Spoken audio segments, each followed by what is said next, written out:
theories and practices of English through the multilingual turn. My name is 𝗓𝗏𝗏𝗏, teaching at Khon University.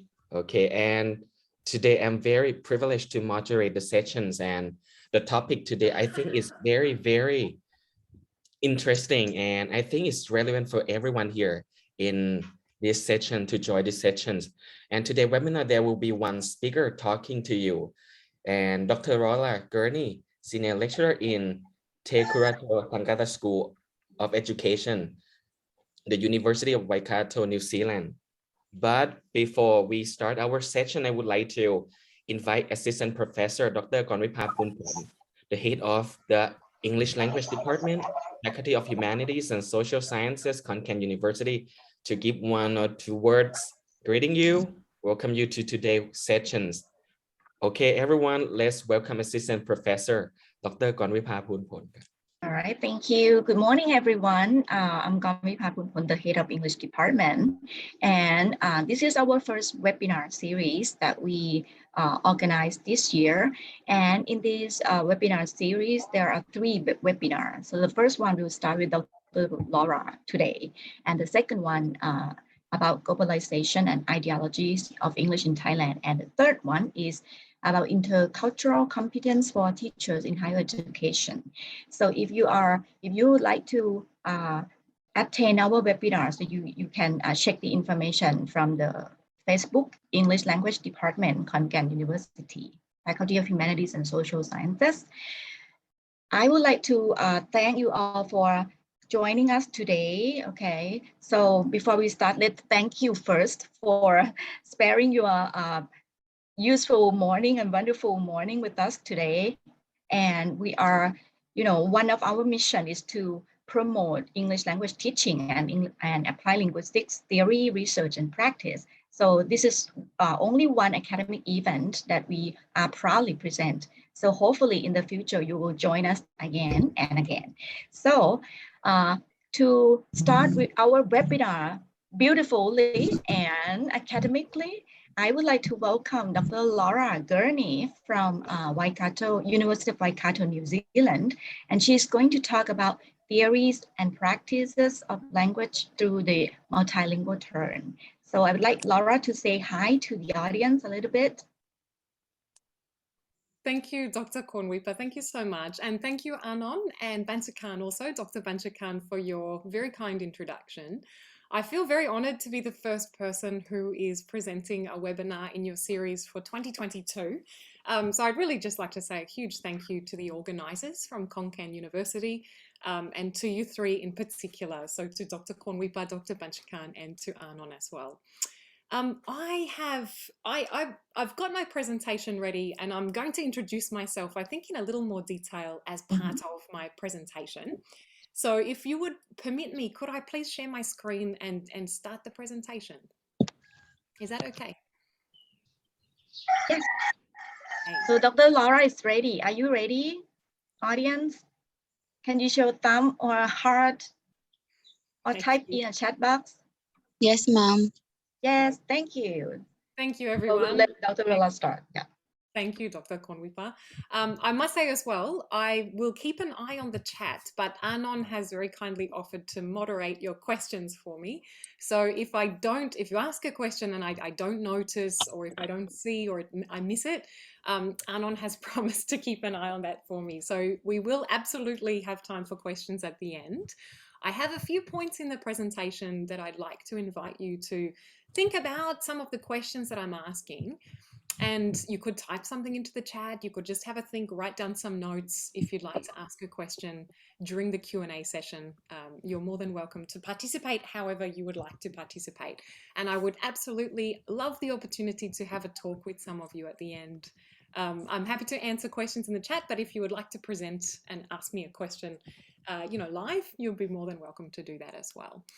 I'm not sure if many of you have had much to do with Australian accents. So I'm working in New Zealand, but I'm an Australian.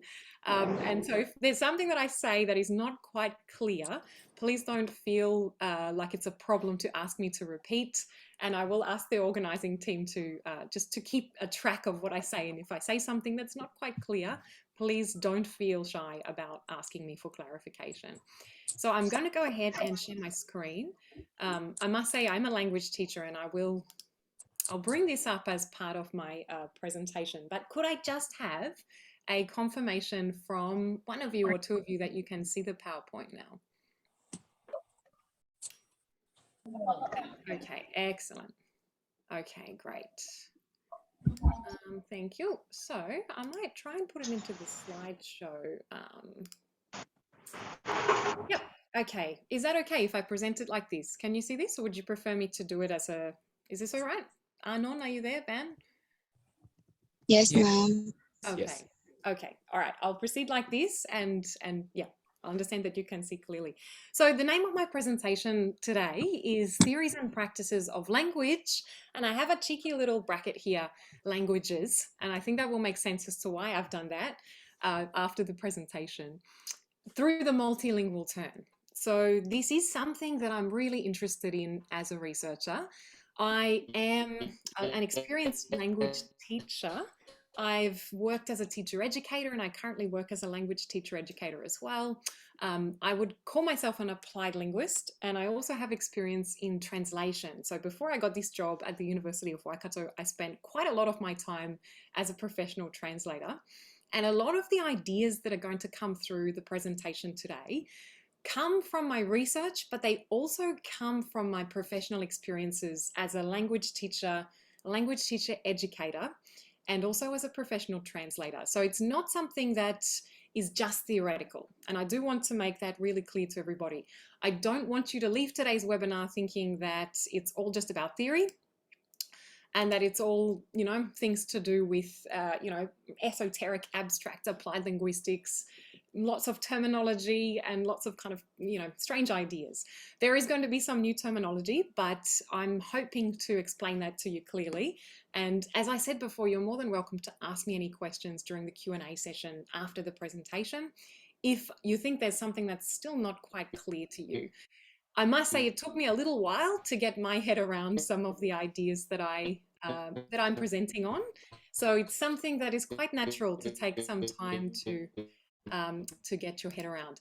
I think I'm hearing a little bit of feedback from somebody's microphone. So if you wouldn't mind, just to make sure you're on mute, unless you would like to ask a question. Okay, so I'll take you through the plan for today. So the key points that I'm going to be talking about, and there's a little bit of terminology here, but as I said, I'm hoping to explain it clearly to you when we get to that point in the presentation. Basically, it's about the multilingual turn and models of multilingualism. So I'm not going to be assuming that multilingualism can be understood in just one way. I'm going to discuss a few different ways of framing or theorizing multilingualism with you. Part of this is this concept of language ideology. Some of you may be familiar with the term ideology if you've studied in the humanities, perhaps if you've studied literature or film or cinema, media studies. I know ideology can be quite strong in theoretical interpretations and studies in those fields. In education, we use it sometimes, but I think we don't perhaps use it quite as much. I'm at a school of education, so that's why I'm using a we there to talk about us in education. But it certainly is present in studies of critical pedagogy and fields like that. So it's not completely absent either. I'll certainly explain what I mean by language ideology, because it's a very specific way of looking at ideology within a context of language and social practices. I'm then going to be turning to this idea of languaging, as with this ing, and translanguaging. So we're moving a little from language as an object or as a code towards languaging or translanguaging, which has become quite a popular theoretical interpretation, as practice. So they use the verb, the gerund form, the ing at the end, languaging as an ongoing kind of practice. It's not something that is necessarily frozen within time or within dictionaries or within a particular set of rules that can be frozen in time and captured in the abstract. So that's a very influential turn in terms of how we've theorized and how applied linguists and language studies and scholars have looked at what we actually mean when we talk about language. What does it look like, and what are we actually referring to? I've got a little bit on linguistic integrationism, because I think this is part of the turn to translanguaging and languaging It goes a little bit further back, but it's also part of understanding that critique of language as a code, as a sort of static object, something that can be abstracted and caught in time and space from an ideological perspective. So it just provides us another entry point to understanding multilingualism and languaging. Now, underpinning my whole presentation, and I've put it as my final point here, but it's really something that is relevant through the whole thing, is this question of what is language really? I don't have a straight answer for this. And in fact, I'd like to encourage you as part of the presentation today to also dispense with, or maybe resist, trying to define language in one particular way. Now, hopefully it will become a little clearer to you as I talk through as to why that's the case. Part of my research recently has been exploring this idea of what is language. I've used the term, I've worked with a colleague, 𝗟𝗘𝗬𝗢𝗎𝗓, who's based in Sydney. She's a consultant at Research Strategies Australia. Amazing collaborator. We've had a really, I think, very enjoyable collaboration for a number of years now, and we're using this idea of language ontologies. I'm going to touch lightly on that because it grows out of the work that we've done and that I've done on multilingualism and this idea of language ideology and languaging. But it's more of the sort of final part of the presentation. I'm going to close with that. I've also included a tiny bit of data from a recent project that 𝗟𝗃𝗬𝗢𝗓 and I have been working on, where we interviewed language teachers and tried basically ask them that question: what is language? What do you think language is? What do you think you're teaching? When you go to a language classroom and you turn up in front of the students and you say, we're here to learn what? What are we here to learn? English, French, Thai? Doesn't matter. What do you think you're actually teaching them? It's a really complicated question, and it's one that I would like you all to think about as you listen to the presentation today. And please feel free to share your ideas in the chat or in the Q&A at the end. I'd be more than happy. In fact, I'd be very happy to have a chat with you about this. So this idea really is the core of the presentation. How do we understand language? Or in other words, what does it mean to study, teach, use, or understand? And there's three ways of capturing this. I've put language generally, languaging with an ing, or languages with an s, as in able to be pluralized, separable, enumerable, nameable. Languages as particular entities that exist out there in some way, shape, or form, whether that's biological, whether that's innately wired in the brain, whether that's cultural, based on social practice, whether it's political, number of different entry points that we could utilize to kind of theorize around that. So it's not inevitable that we would understand language in a particular way. Really, that's our launching point for this presentation today. As I mentioned before, I do come from a very practitioner kind of focused research base. It might not seem like that, and the reason I say that is because there's sometimes a bit of a divide in applied linguistics and language studies between research that's very classroom oriented or very oriented towards teaching a language successfully, and research that is a little more theoretical or perhaps takes a more experimental approach to looking at language or language learning or language use. I don't want to confirm that divide. I prefer to look at them as different parts of one whole tapestry or one whole puzzle of research in applied linguistics. I absolutely don't think it's true that theory is not relevant for teachers. I really don't think that's true. I've met many teachers who are very interested in theories of language, and I'm one of them. So I know that certainly for my own case. I never thought that theoretical ideas were not relevant for teachers. But I do just want to make that point clear, that I come from very much a kind of language teaching background. I have worked as a translator as well. And particularly in that work, in terms of teaching students languages, also trying to translate between languages. Some of the questions that I'm posing in this presentation really go back in time to different moments in my professional practice. Not some of them quite a long way back, and some of them fairly recently, where I ask myself, what am I actually doing here? And I don't mean that in a critical way. I don't mean, what am I doing? Why am I here? I shouldn't be here. Absolutely not. What I mean is, what am I actually doing here in terms of my use of language? How does my professional practice actually interact with, or maybe creates or accept or understand that language takes a certain shape or takes a certain form in the social world. So what do I mean by that? Basically, for instance, what does it mean to translate between two languages? Yeah, so the assumption there that the two languages exist in some sort of comparable form and that we can transfer meaning from one to the other in a fairly reliable way, yeah, in a way that sort of makes sense, that speakers or users of one language can look at this text and then I can turn it into something that would make sense to speakers of another language. Now, this is not a presentation about translation. There's a lot of really interesting theory on translation out there in the world, and some of it extremely established. And for those of you who are multilingual, and I think that's going to be all of you, I'm sure you've got some experiences with translation as well, and you've had your own professional ideas and professional kind of challenges around these sorts of things. So do please think of those when you are watching the presentation. And do think about this central question that I mentioned before. How do you, and I mean you, particularly you, underlined italics, how do you understand language? And I think as part of that, not just how do you understand language, but how do your understandings of language inform how you use it and how you teach it? Because as I understand it, a lot of you are language teachers or applied linguistics or language teaching students. You want to become language teachers at some point in the future.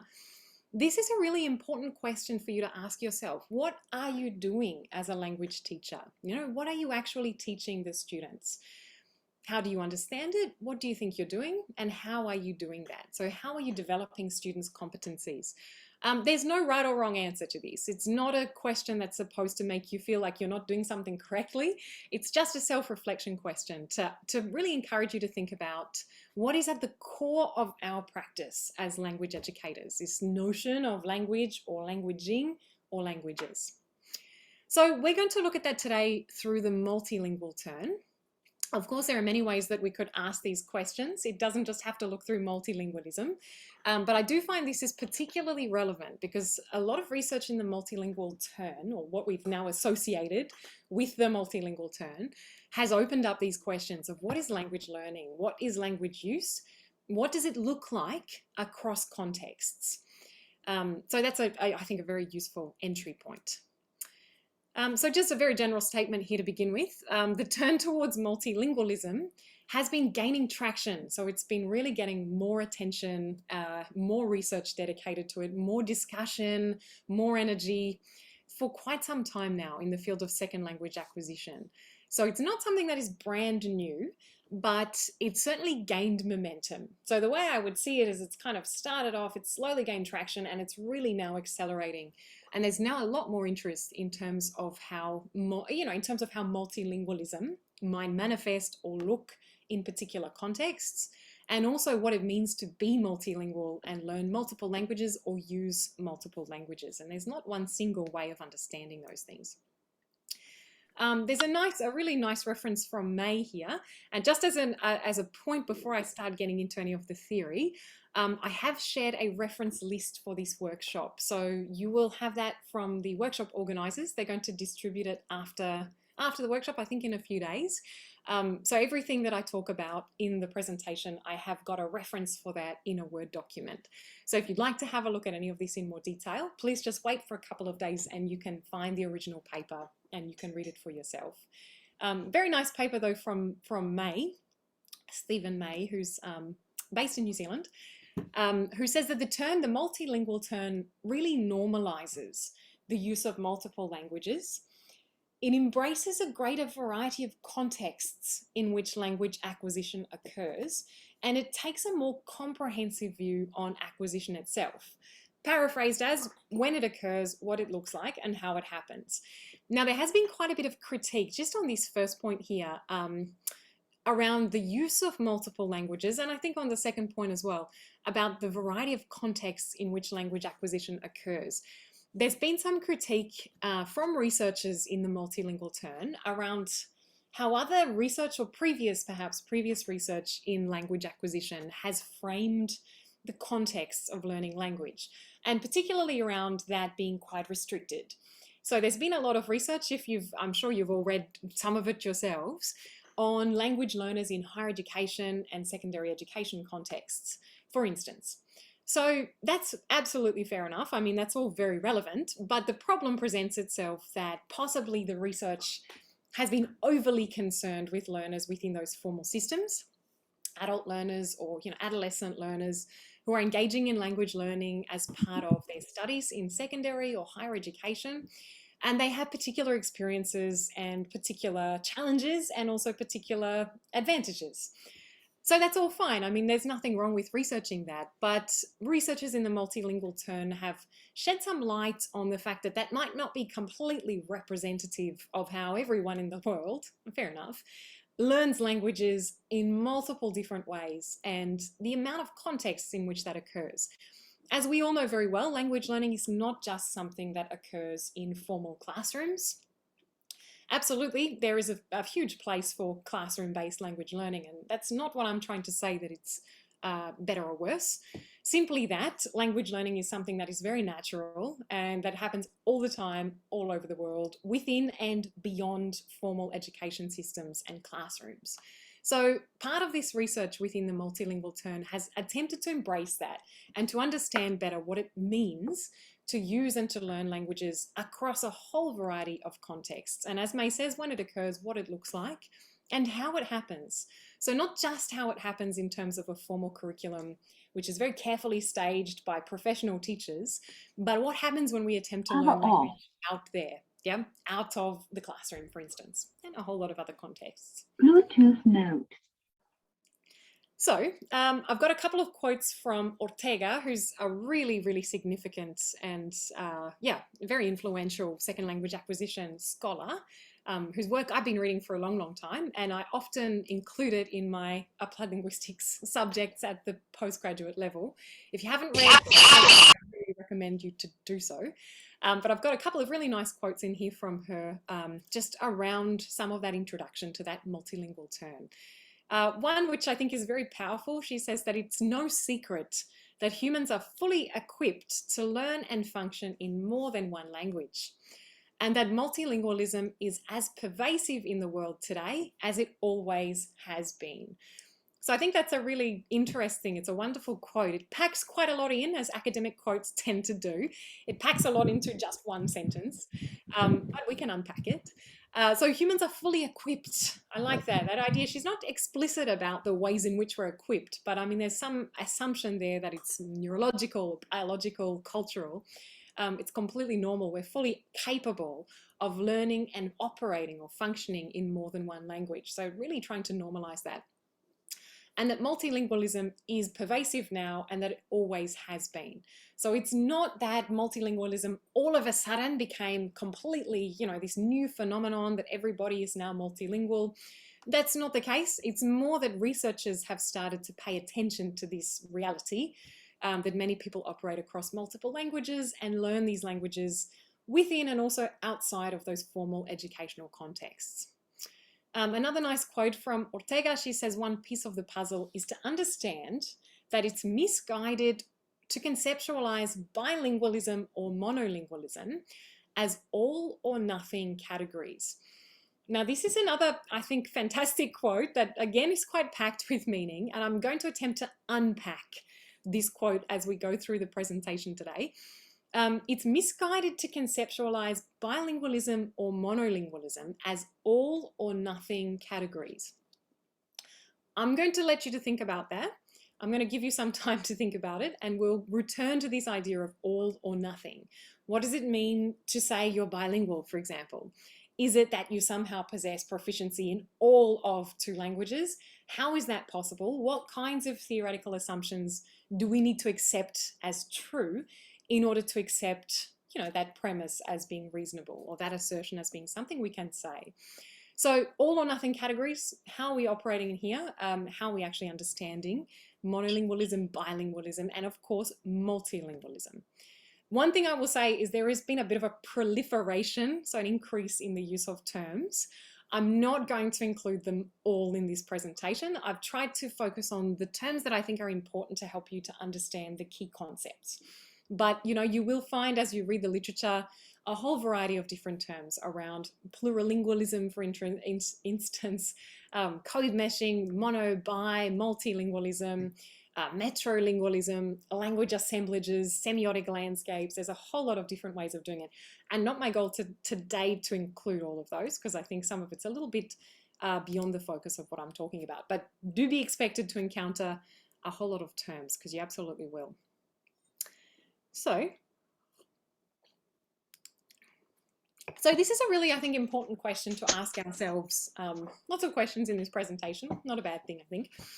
Around multilingualism, what do we mean when we talk about multilingualism? Is there just one way of understanding it, or is it something that is also up for debate?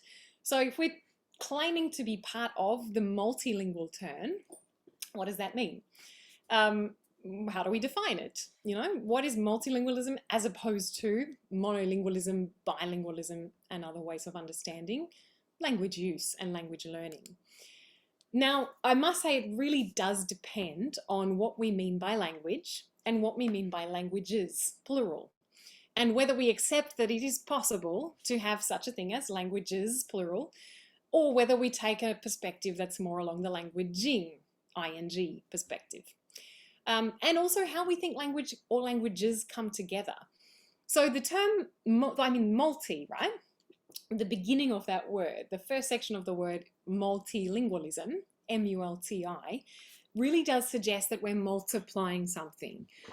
It's a very old, part of the word that really suggests it's multiple, it's more than one.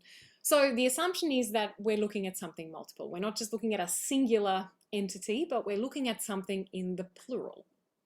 So that's a fairly simple assertion, I think, but still very useful to keep in mind.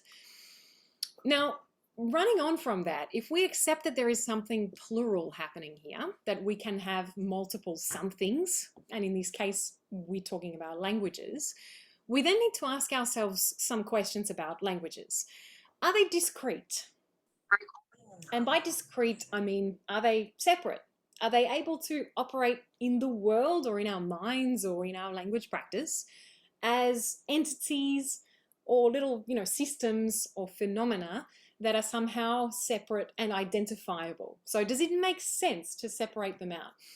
And on what basis? If we do accept that there is such a thing as English, that there is such a thing as Thai, that there is such a thing as Spanish, such a thing as French, we could go on and on about different language systems. If we accept these, how do we explain their existence?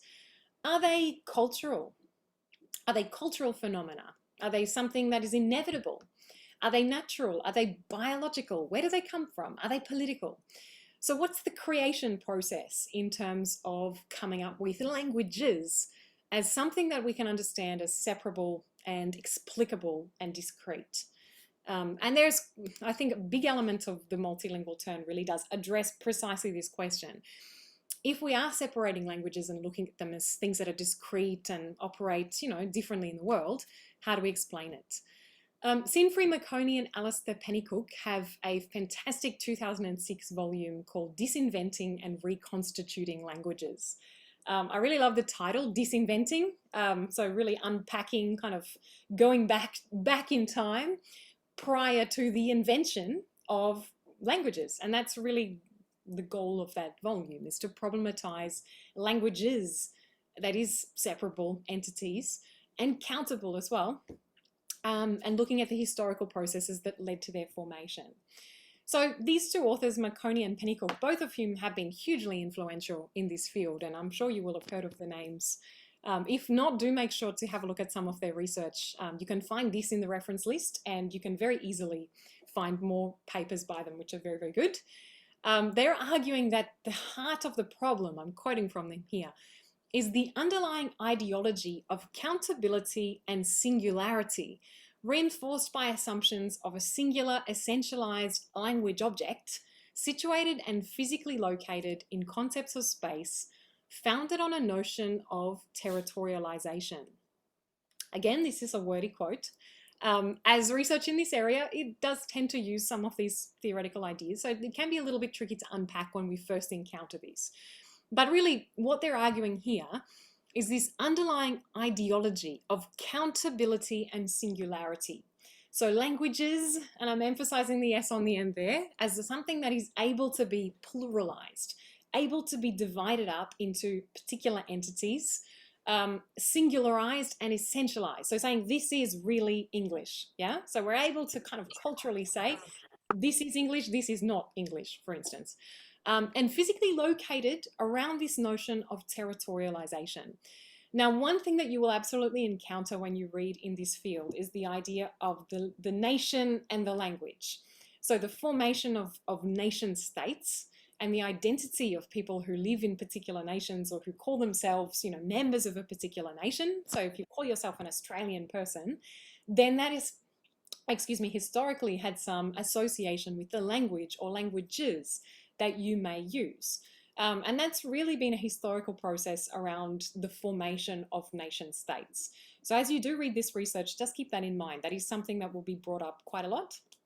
The formation of the nation around a particular territory in association with certain cultural practices, certain groups of people, or maybe one group of people, and certain languages, maybe plural, maybe just a single language.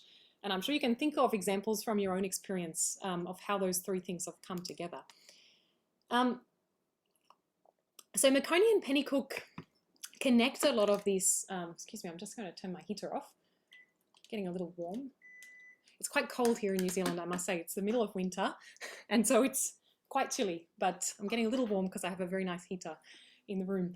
So Maconie and Pennycook conduct a lot of their research around this idea of language ideology, or at least, this 2006 publication that I'm referring to here.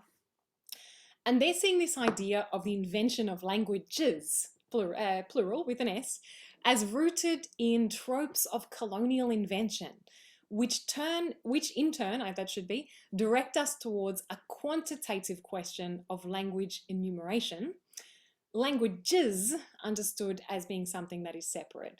So they've really looked at this in terms of basically a colonial export from the European colonial period.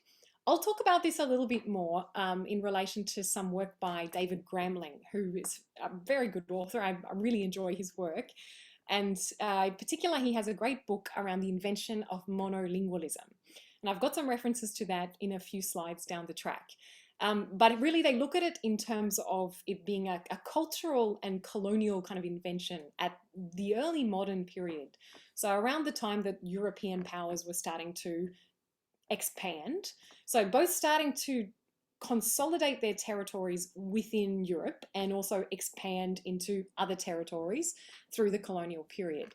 And a way of doing this and a way of consolidating their own identities and establishing some control over the colonial regions or the areas that they colonized, as well as the areas that they'd claimed access and ownership over in Europe, was around this idea of the language. So particular standardized languages used in very replicable ways as being part of identity building and also part of communication across vast territories.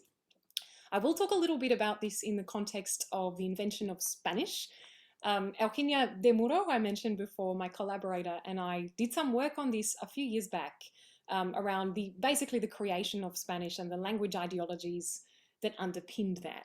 So I'll refer to that a little bit more in that context.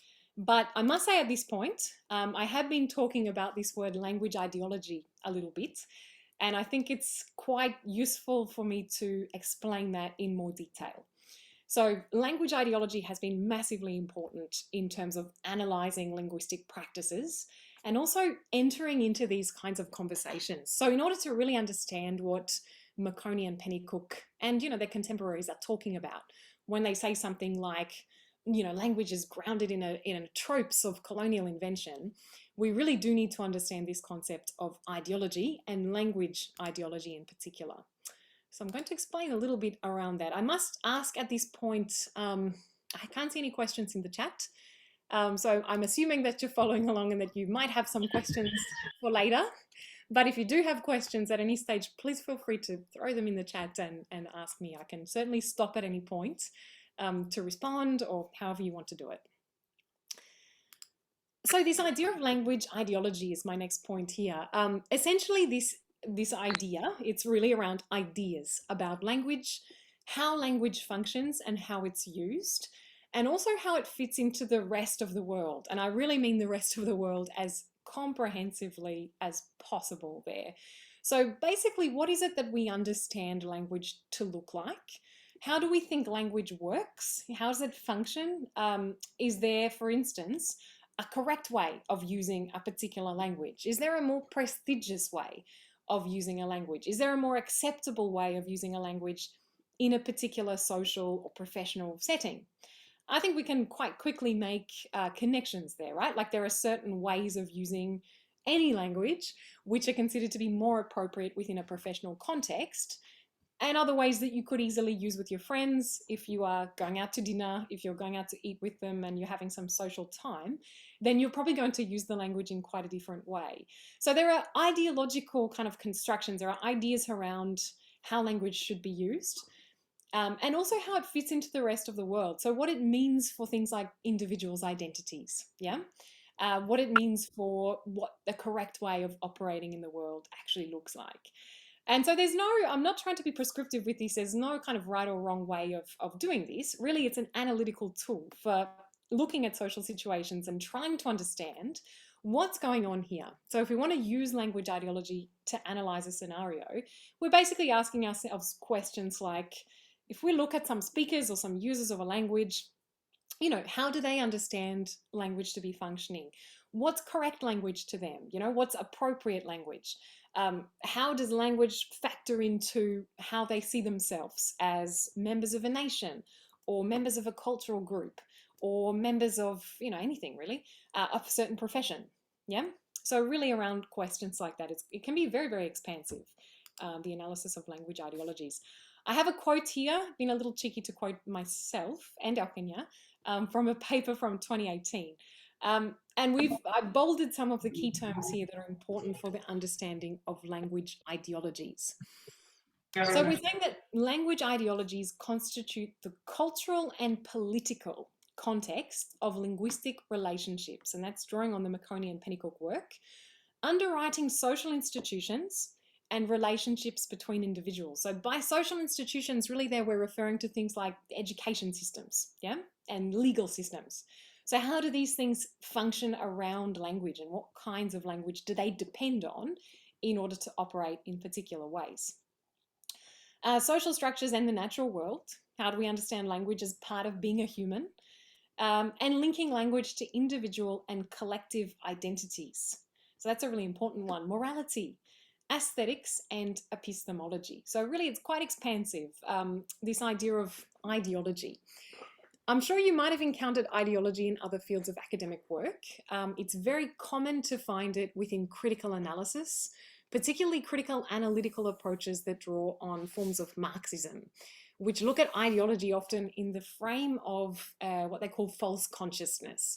So ideology is ways of presenting the world which may not be completely accurate, or which may be designed in ways to manipulate or influence people in certain ways. So I'm not using language ideology in the sense that it's something that's made up about language. It's really very useful as an analytical frame to look at things like linguistic relationships, how individuals understand language as part of their identity, or I should say identities, because it's always multiple. We all have more than one way of understanding ourselves. Speakers of a language, members of a particular nation, people in a certain profession, you know, we might look at ourselves as part of a subcultural group, and our friends, and so on and so forth. So it's always multiple. And also things like those big social institutions that operate in society, like education system and the legal system. So I hope that explains a little bit about language ideology as an analytical tool to look at ideas about language, how it functions, how it's being used, and how it intersects with those other aspects of the social and the natural worlds. So this idea of monolingualism grows out of this study of language ideology, in part. There's also other ways of understanding monolingualism and other frames that can be used to look at it, but we're going to talk about it now. I'm going to talk about it in the context of language ideology. Now, I just referred before to the work of a scholar named David Gramling, and I have a reference to a 2016 book of his, which is called The Invention of Monolingualism. He also has come out with a more recent book called The Invention of Multilingualism, which I'm not referring to in this presentation, but I would really encourage you to have a look at both of the books. They're very, very good. You should be able to access them through a university library if you've got access to that. And perhaps read them in that order, in The Invention of Monolingualism first, and then The Invention of Multilingualism second. Gramling looks at monolingualism as this idea. So basically a sort of social cultural idea, a way of describing human linguistic practice that is not inevitable. So by that I mean something that he says is basically invented. It's not the only way that we can talk about human linguistic practice, and potentially for much of history and for much of the present day as well, it's not inevitable to think of ourselves in relation to this idea of standardized monolingual language use. Gramling writes in a very compelling way. I found it's a really entertaining book to read, but he also talks about whether it's actually possible to be a monolingual. And I found that a really kind of compelling idea that came out of his book. How possible is it to call oneself monolingual? And I don't think any of us here would necessarily call ourselves monolinguals based on, all sorts of cultural ideas about language. I certainly wouldn't, but he talks about, this term being used to describe many people around the world who apparently just have command of a single language. And his critique of that is really, well, what is a single language? So it all lies in that question. If we're saying that there are groups of people around the world, or there are individuals within societies that are so-called monolinguals, well, how do we actually make sense of that? What is a language, and what does it mean to just know one language? Is it possible? Does a language not encode already many different ways of being used, that you might apply differently across different contexts and scenarios? And is that enough to critique the idea of monolingualism? And also, that idea that, it's an interesting invention. It's an interesting question. Is it possible to actually be monolingual? And what do we have to accept in order to say, yes, it is possible? That is a premise that I can accept. So Gramling looks at it from multiple perspectives. He looks at it through literary studies. He looks at it through applied linguistics. And that's kind of the area that I really connected with, because that's how I work with in research as well. And he looked at it particularly in relation to basically the invention or the foundations of languages as being separable entities. So going back to that idea that Pennycook and Marconi referenced in the disinventing and reconstituting languages that I just referred to. Gramling looks at it particularly in relation to the foundations of monolingualism in early modern Europe, and doesn't really go comprehensively around the world. So really it is quite restricted to that context in a lot of ways. He does make the observation that many people did not standardize their communication into separate, discrete languages.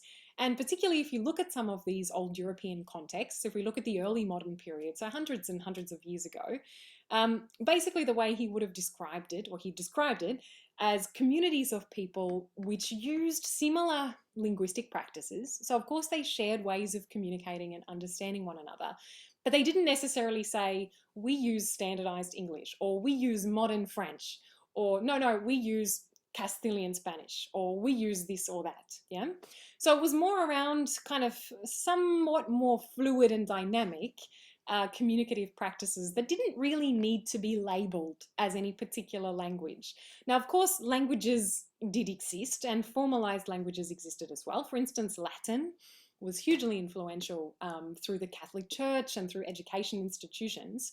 But for many people in society, and societies multiple, it wasn't such a concern to kind of say, this is how I'm operating. I work within standardized French, and then this is correct and this is not correct. It's more about communication, making sense, making meaning, and communicating with others. Now, at this point, I will make the point that I'm not just going to be talking about European contexts for this. because it's extremely relevant, and part of the multilingual turn really has been casting a critical eye back on just looking at languages as they've come out of Europe. Because a lot of the work has been from scholars in the Northern Hemisphere, particularly in the United States and the UK and Europe more broadly, and they have focused on those languages. But of course, that's a very small, well, not necessarily small, but it's only a partial way of understanding the world. And it's not comprehensive. And if we're going to look at human linguistic practices, we should be much more expansive than that. So part of the, I think some of the drive of the multilingual turn has come from contexts where it's very accepted and very normal to mix and mash and weave languages together with one another, and has really cast some critical eye back on that particularity of those contexts. But Gramling would say, well, even in those contexts, it's not something that was inevitable historically at all. And the paper that I referred to before that 𝗟𝗓𝗓𝗓𝗓 and I worked on in 2018, a few years back, we looked at these questions in relation to the development of Spanish. So Spanish language, yes, absolutely it exists, and there are organizations that exist to contain it in particular ways, like the Royal Academy, which is based in Spain. There are dictionaries, there are ways of standardizing it, there are textbooks, there are teaching materials. We can certainly, culturally at least, point to examples of correct Spanish and incorrect Spanish, or formal Spanish and informal Spanish. Maybe I should be saying Spanishes, because it is one of the most widely used languages around the world in many, many different countries and many forms. It's like English. It's one of those global languages that sounds different and looks different depending on where you're using it. But certainly it exists in standardized, professionalized, correct and incorrect varieties, right? And I'm using little quotation marks there because, from an ideological perspective, that's not an inevitable way of looking at language practices and understanding human communication. But culturally, it's been really influential. So basically what we did with the 2018 paper was we tracked back and we looked at the historical period around the 1400s when Spain became Spain. So it moved from being different territories under different control and using different languages. And if you are aware of Spain and the kind of the politics of it and the languages of Spain, you would know that there are still multiple languages used there. There's not just one, even though one has come to be called Spanish. It's Castilian Spanish, castellano, which is one of multiple languages used in the country. But at the time that the country was formalized, so they drew borders and said, this is Spain, it's under the control of particular people, they also started to make explorations, we could say, basically colonization of the Americas, which they called the New World. So at that time, they sort of consolidated and attempted to expand their political influence and their colonial reach over what became countries in what we now call Latin America. And as you would know, Spanish is used a lot, well, nearly exclusively, Portuguese as well, in Latin America nowadays. And it's because of that history, that colonial history, basically, of the involvement of Spain in those countries. So we basically looked at how the language Spanish, Castilian Spanish, was formalized, became a thing that existed, and was linked to both the unification of the country of Spain and expansion into the Americas, what are now called Latin America, the Americas. So very much linked to the geopolitics and the identity of being Spanish. So you could say, the language was closely tied to culture and to identity and politics. This is a nice quote, I think, from Love, and I'll talk a little bit more about Nigel Love's work in the context of linguistic integrationism soon. He talks about this idea of the science of language. So he kind of looks at it from a contemporary perspective and says that much of what's passed for a science of language over the last 150 years has been nothing but an exercise in cultural maintenance. Now, I think that's a really punchy quote. It's quite an out there, a bold thing to say. And really what he's talking about there is this idea of linguistics. So the study of languages and really the scientific, or how it's been framed as a kind of scientific study of languages through linguistics, as being, he says, nothing but an exercise in cultural maintenance. So is there an objectivity to that? Is there a kind of natural inevitability to it? Or is it just culture that we've used to come up with a science of looking at languages in particular ways? It's a good question. 𝗕𝗓𝗬𝗢𝗡𝗙𝗀 in 2012 had a lovely chapter, actually a really, really good chapter on plurilingualism in the South Asian context. And this is what I was talking about before, where there's been authors who are familiar with other contexts of language use and have tried to expand into those and to be more explicitly engaging with the normalization of language use beyond monolingualism. And 𝗕𝗓𝗬𝗢𝗡𝗙𝗀 focus on South Asia, and they talk about plurilingualism as being a natural or a normal cultural alternative to monolingualism. So they look at it from a very different cultural perspective, where competence in languages is expected to be integrated. There is no expectation to have a full, whatever that might mean, complete 100%, however we might determine that, proficiency in all of one's languages, but using the languages in a more dynamic, fluid way is more of the common expectation in those contexts. So this idea, just to go back to the title of the slide, the invention of monolingualism, really is at the core of a lot of work in the multilingual turn. In order to look at languages multiply and to take some of the more critical theoretical approaches to framing language, and I'll talk about one in a minute around languaging with an ing, it is necessary, or many scholars would consider it to be necessary, to look back at the idea of monolingualism quite critically as well, and to fundamentally ask that question as to whether it is something that is inevitable in relation to human linguistic practices, or whether it does have, a certain historical trajectory or a certain cultural, political, social. Yeah, so very good. I think some really interesting research in relation to that. And I would really encourage you to have a look at the 𝗕𝗓𝗬𝗢𝗡𝗙𝗀 chapter, which will be linked in the references. So I've promised to talk about this idea of languaging. I think it's taken me a little while to get here, but that's okay. I hope you're following along still. Again, a reminder to please ask questions if you have any of them. But there has been a real turn within multilingual research, or research looking at multilingualism, which addresses this term of languaging, so with an ing at the end. Now, I've talked a lot about languages, and I know I've overemphasized that and talked about the S on the end. It's plural. I've used words like separable and countable and definable or nameable. Yeah, languages as entities which exist discretely as things that actually exist in the world. Now, I'm not suggesting that languages with an S don't exist. They absolutely do exist as cultural and social creations, yeah? So I'm certainly not trying to say that there is no such thing as discrete languages. Absolutely not. But I think it's important to understand that there has been some discussion and debate about the inevitability of looking at languages in that separable way. So looking at them as entities that can be separated out as codes or systems that exist separate from one another. It's important to understand that discussion in order to engage with this idea of languaging, yeah?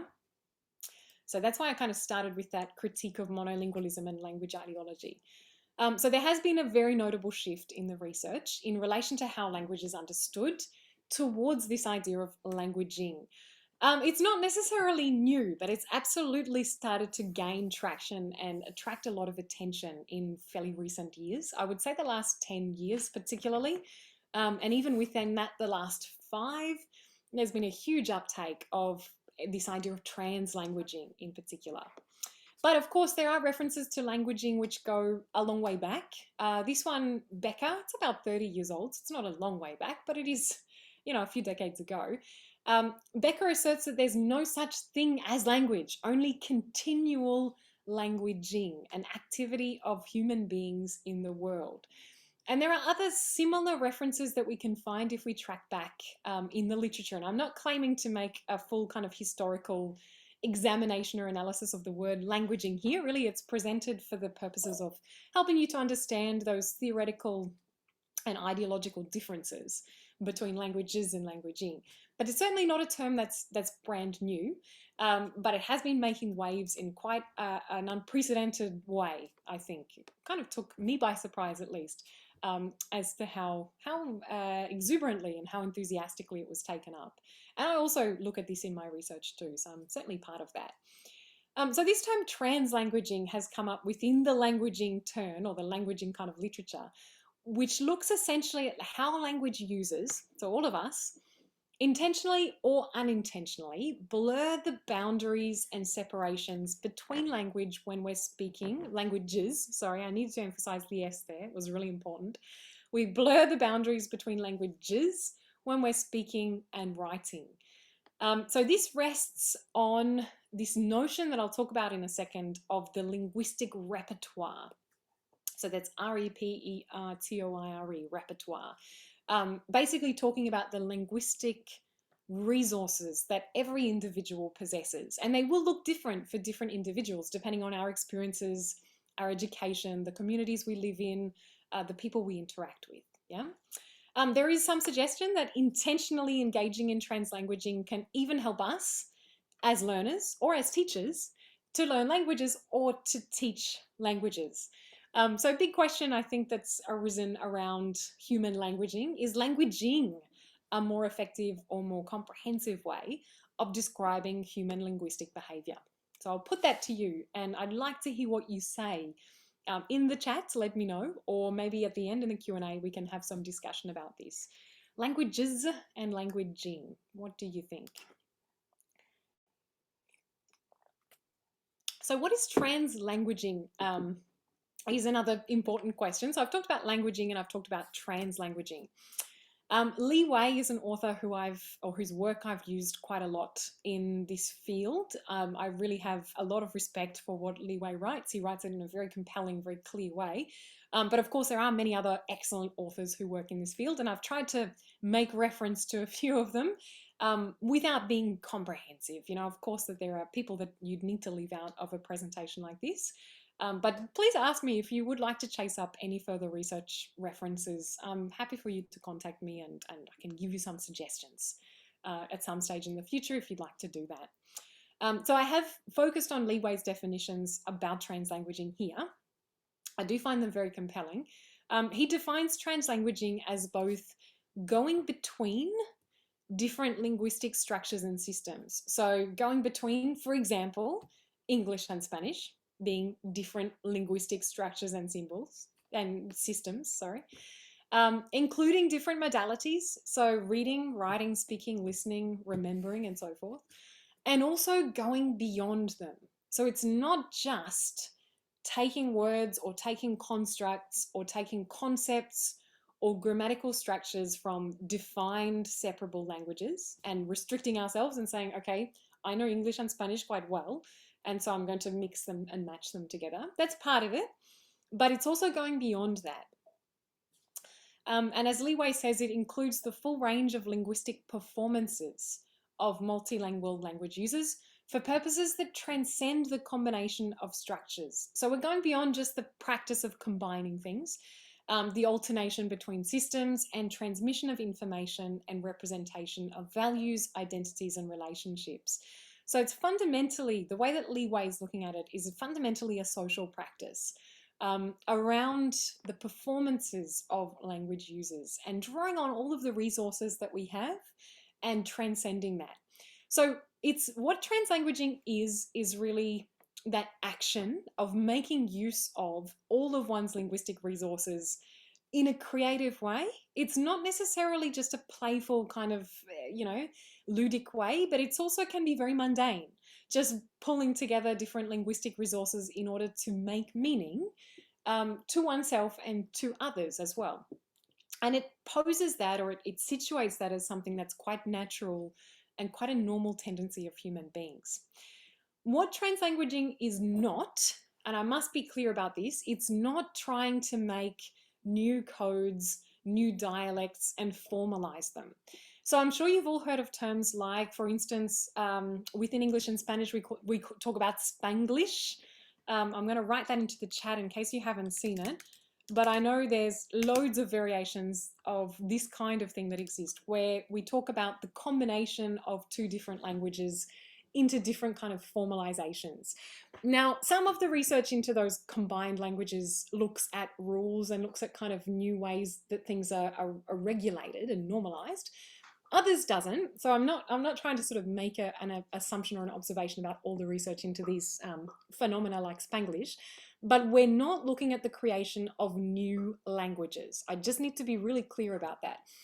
The goal of translanguaging, or the theory of translanguaging, is not to create a new defined, separate, abstract, formal, structural language system. It's all about using resources in a dynamic way in order to make meaning. So the idea of the linguistic repertoire is a really key idea here. And this basically comprises all of the linguistic resources that an individual or a community, or both really, have access to. Now, naturally, it would depend on who you're interacting with as to how, and the goals also of what you're doing, as to how you might translanguage. But that's ultimately it. There's no kind of model for it. We can't look at something and say that is and that isn't translanguaging, because as far as somebody is using their linguistic repertoire in a way that is oriented around meaning making and doesn't necessarily obey the parameters and structures and borders and boundaries, fences, if you like, between different languages, well, then we can point to that as being a form of translanguaging. Going back to the idea of the monolingual, whether monolingual speakers actually exist, and whether, languaging is something that is a more accurate or comprehensive description of human linguistic behavior than languages. And another really relevant question is around whether, we need to be drawing on the resources of multiple languages in order to language or to translanguage. I'm not really going to be going down that track, because I think to define the term, suffice to say that it's the linguistic repertoire, all the linguistic resources, which normally do involve terms or ideas, words, structures, and so forth, that might be associated with different language systems. So it's really not obeying the borders or parameters or separation between those language systems. There's a great paper by 𝗕𝗏𝗄𝗧 et al., which is also in the reference list. And they say that translanguaging is the deployment, so it's the use, of a speaker's full linguistic repertoire without regard for watchful adherence to the socially and politically defined boundaries of named and usually national and state languages. So it's without sort of saying this is the correct way to use this particular language, or no, that word or that phrase belongs to another language, so I'm not going to incorporate it here. So basically it's communicative practice that does not obey the rules of separation between languages. So that's that word, translanguaging. There is quite a bit of research and discussion around how we can use translanguaging within our teaching to maximize students' understandings. Now, it depends on what we're teaching here. I think if we're trying to teach, let's say, for example, if we're teaching English for academic purposes, or if we're teaching content and language integrated learning, then I think translanguaging might look slightly different from if we were teaching, introductory English for general purposes. I would like you to have a think though, and maybe share with me in the chat, or perhaps bring it as a comment to the discussion at the end. I really would like you to have a think about that question. Can you think of examples from your own experience where you make full use of your full linguistic repertoire, and maybe what you assume to be the full linguistic repertoires of your students within language classes, or within communication with your friends or your family, with your colleagues, with your boss at work, whatever that might look like? I'd love to hear some of the examples that you can give me.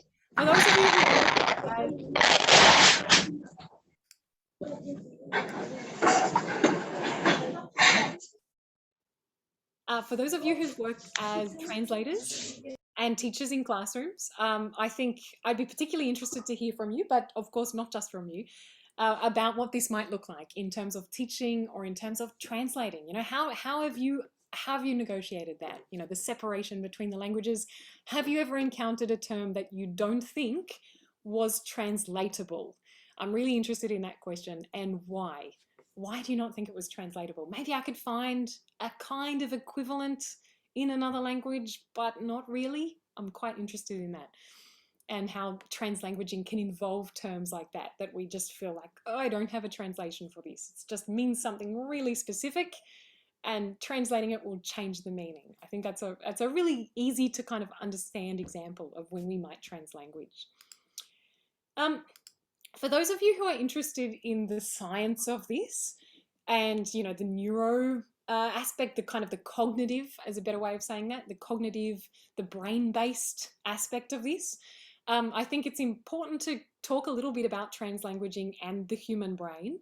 Most of my analysis that I've presented to you so far has been cultural or social, political. I've talked about the invention of languages, for instance, Spanish during the colonial period, as a way of consolidating an identity of a group of people, and also, exporting that identity basically, and becoming part of a colonial power. So that's all social, cultural, political, but I haven't really talked about the brain. So how much of this is hardwired, if we want to use a term like that, or how much of this is, is natural? I know the word natural is a little tricky because it can mean many different things, and it's not always the most useful term to understand theories in social practice, because a lot of things are natural, and ultimately we could talk about any human behavior as being natural. But I am quite interested as well in how translanguaging comes into discussions of the brain. So how our hardwiring, or our neural architecture, how our brains function around these kind of things. Again, I'm drawing on a research from 𝗕𝗏𝗧𝗧 here, a 2018 paper, which is absolutely excellent. It's called Translanguaging as a Practical Theory of Language. So if you just read one thing from the reference list, perhaps it could be that. It's very, very good. So basically, 𝗕 argues against the idea that languages exist separately as an inevitable or natural thing.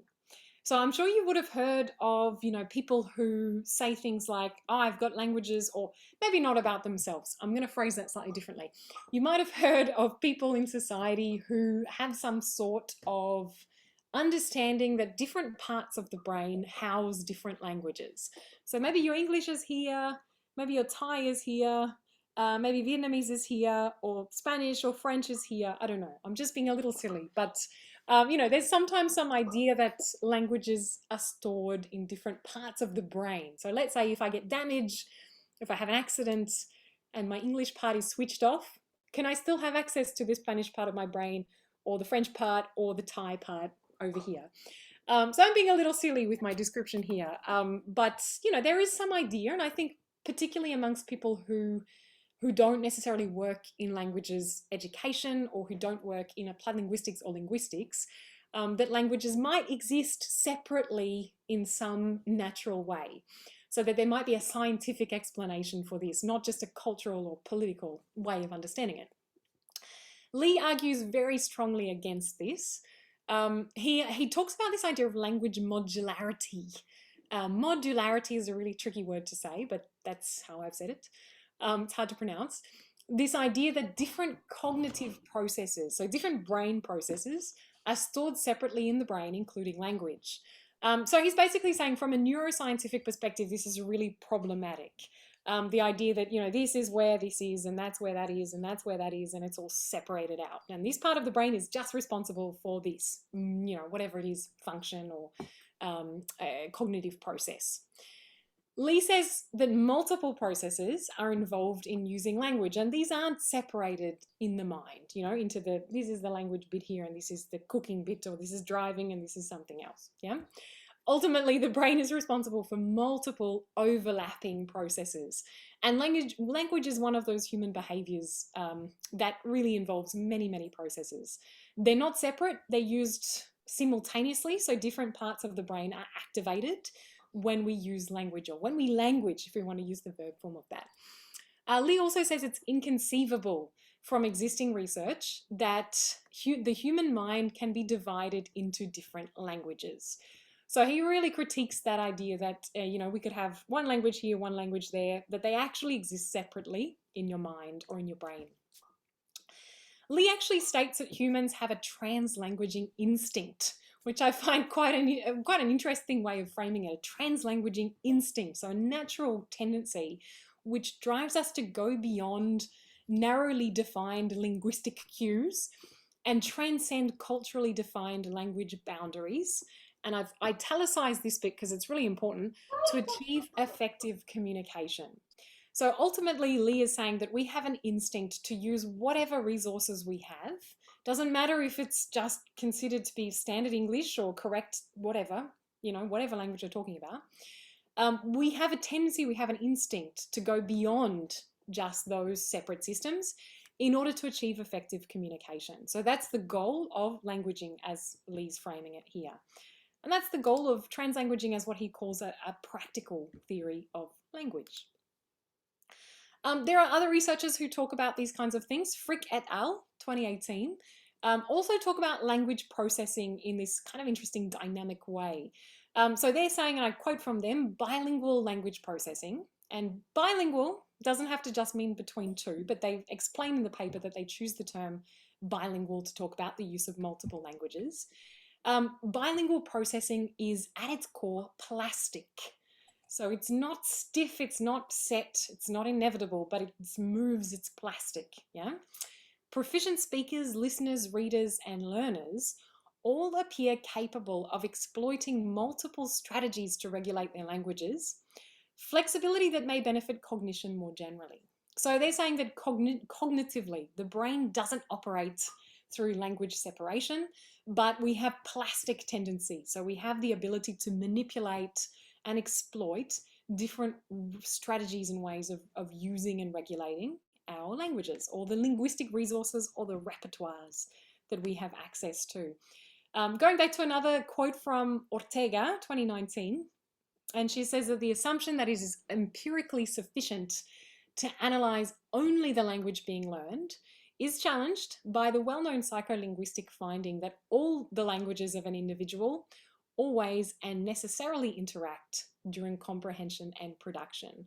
So interesting from her perspective as well around the interaction between language systems or resources within that linguistic repertoire.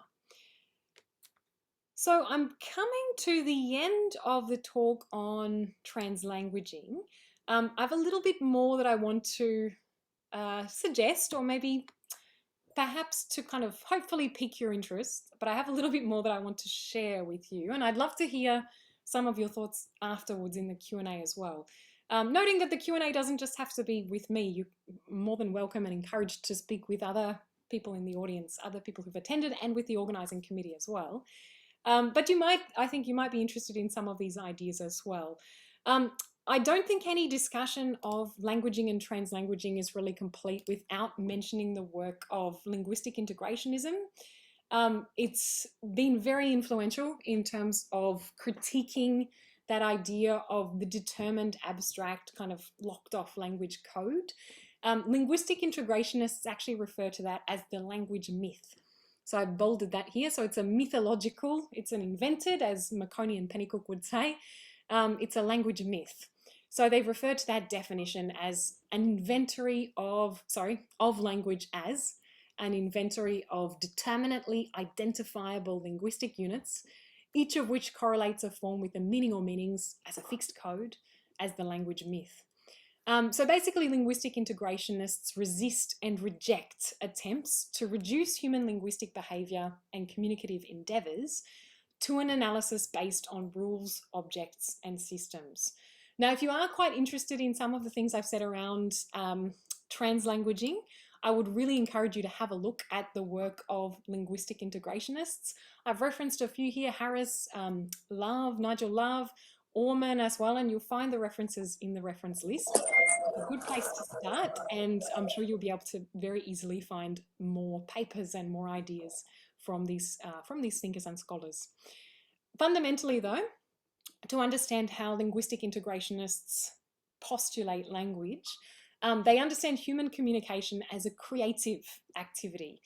And I quite like this, humans as language makers rather than language users. So rather than being recipients of predetermined language systems and kind of, pushing them in and out in a very predictable way, regulated way, The linguistic integrationists prefer to talk about humans as language makers, so as creative communicators who aren't bound by codes and systems and fixed rules. So a few questions I want to ask you at this point, and I'm starting to turn a little bit to some of the more recent research that I've been thinking about, and I must say some of the more recent ideas I've been thinking about around language, because I think there's a lot of really compelling work in language ideology. There's a lot of really interesting, compelling work in languaging, translanguaging, the critique of multilingualism, the critique of monolingualism, also some critiques in the other direction of ways of understanding multilingualism. That's absolutely true. After reading all of this, though, you'll probably find your head a little bit swimming, as we say. It's kind of going all over the place. I do, definitely. And you'll probably ask yourself the question of what actually is language, and how and why and for what purposes do we define it in particular ways. So obviously, if you read the research, you'll find a lot of people who look at particular elements of language. So they'll divide it into particular components, letters, sounds, phrases, morphemes, sentences, and they'll look at how those are used, how patterns are created out of those, and how meaning is associated with particular patterns over larger, wider usage. Others look at communication through meaning making and how it occurs in social situations. Conversations, things like pragmatics. People who look at pragmatics look at how language is used in context and the meanings ascribed to particular uses. I've seen research, some of it very, very interesting, around language use in meetings, emails, academic work like essays. I'm sure many of us have read the language of essays, because I suspect that a lot of us probably teach in that area. I certainly do. Arguments, how do we put together an argument? How is language used in arguments? Academic and personal. Twitter, I know papers and I've looked at in really interesting projects in corpus linguistics, for example, about words that appear and hashtags that appear in Twitter posts and how we can make sense of that over really large, very expansive bodies of data. Jokes, I also know people, I think, who've done fabulous research in jokes. And the language and the meaning that's embedded within those, and how they can be very specific to cultural contexts, and so on and so forth. Much more of this as well. I'm interested, though, and fairly, I think, in my more recent work, about what language means to those who use it, research it, and teach it. So not just in hitting on what is the ultimate truth of language, is language more accurately described as languaging or translanguaging, or is it accurate to describe it as languages, or something else? I don't necessarily see that as such an important endeavor all the time. I can certainly see the value of doing that, but I'm also quite interested in what language means to those of us who use it, and how that influences how we use it and how we teach it particularly. And this is really a question for the teachers out there, of whom I'm certainly one. What does language mean to me as somebody who is employed to teach, for example, academic English? So it's something I'm doing at the moment. I'm a teacher of academic English. What does it mean for me to teach that? What am I teaching? And how do these ideas around mono, multi, languaging, plurilingualism, these different ways of looking at language, how do they affect or come through in my practice? And how do they shape what I'm actually doing? And which ideas am I taking into account there? So I want to present to you just a few little bits of data, some quotes from a research project that my colleague 𝗕𝗓𝗓𝗢𝗓 and I have been working on over the last couple of years. And these come from interviews that we've done with practicing language teachers, so people who are working as language teachers, and we put that question to them. So we said to them, what is language to you? What does language mean? How does it connect with culture? How does it connect with communication? How do you teach it? How do you learn language? So we kind of use these different entry points, as you must do in a qualitative interview, in order to try and understand what these teachers thought language was. The interesting thing is, all of these people are experts, and they all had really different ways of describing it. So I've included a couple of quotes here, which I'm going to give you a second to read, and I'll stop talking. I'll allow you just to read through them. And I'd love to hear in the chat afterwards what you think, and if you agree with any of these, or maybe you have another way. So I'm just going to stop talking for a minute and allow you to read, and then I'll finish up the presentation.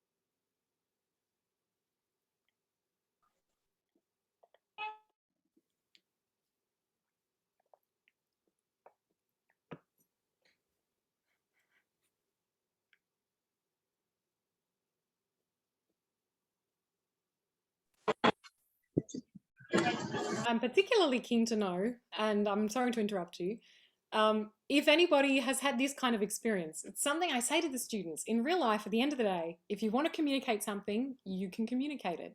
People will understand you if they're willing to open themselves up to understand you, and no one's going to correct your grammar. It's an interesting one. Language is a system of codes, according to one of the participants, codes that represent underlying values that we carry. So they're looking at it as a very cultural way of, systematizing language.